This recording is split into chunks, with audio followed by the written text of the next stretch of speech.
You know what's funny? Every time people think Samsung's done surprising us, they drop something that makes us question everything we thought we knew about budget flagships. And this is one of those moments. The Samsung Galaxy S25 FE is officially here, and somehow, it's turning more heads than the regular S25 did when it dropped. Right off the bat, it looks premium, and not the almost there kind of premium. I'm talking sleek aluminum frame, glass back, razor-sharp symmetry. You'd honestly struggle to tell it apart from the S25 Plus unless you looked really closely. But the real story isn't just about looks, it's about what Samsung managed to pack inside this thing while keeping the price within reach. The display is classic Samsung brilliance.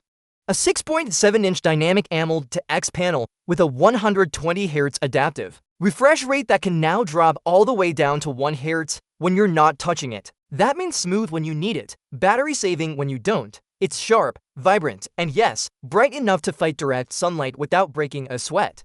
Watching HDR10 Plus videos on this screen feels like something straight out of a flagship. Under the hood, Samsung went all-in with the Exynos 2400, the same chip found in their flagship series, not a watered-down version, not an FE-exclusive variant, and surprisingly, it runs cooler and more efficiently than last year's Exynos chips. Whether you're gaming, editing, or just bouncing between a dozen apps, it stays responsive, stable, and snappy. Now, let's talk about the camera setup.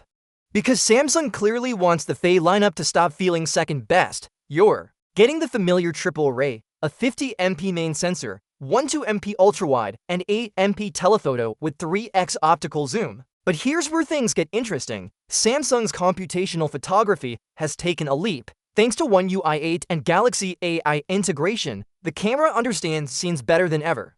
It auto-balances lighting, corrects exposure intelligently, and even recognizes reflection angles when you're shooting glass or metal. That's serious software magic happening behind the lens. The front camera upgraded to 12MP, and this time, the detail is impressive. The skin tones look more real.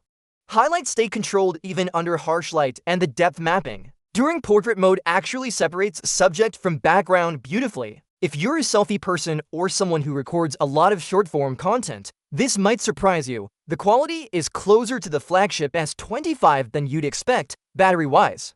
You're looking at a 4,900 mAh cell, and the new adaptive power management feature from One UI 8 makes it last longer than the numbers suggest. Realistically, you can push through a full day and still have some juice left. It supports for 5W fast charging, no charger in the box, of course, but when you do plug in, it goes from 0 to 50% in just under half an hour. Wireless and reverse charging are still here, too.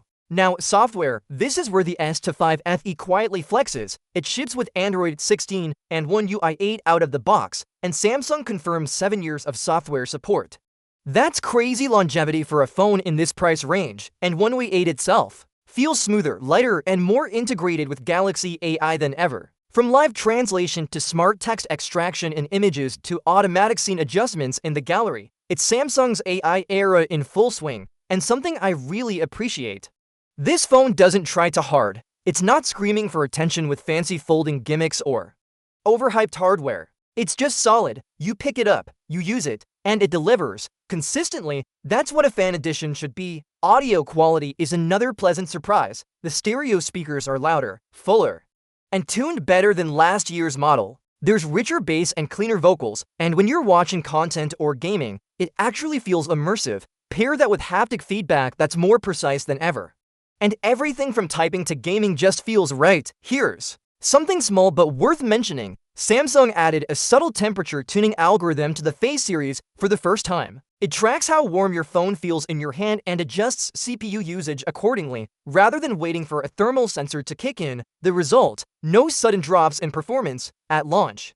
You'll get 3 storage options: -128GB, 256GB, and 512GB, all paired with 8GB of RAM. No SD card this time, but with those options, most users won't really miss it. So, here's my take. Samsung's FE lineup was always meant to give fans what they love without making them pay flagship prices. But with the S25 FE, it feels like that promise finally makes sense. It's not a light version anymore. It's just a smarter one. Anyway, that's the Samsung Galaxy S25 FE officially launched. Officially impressive. Let me know down in the comments.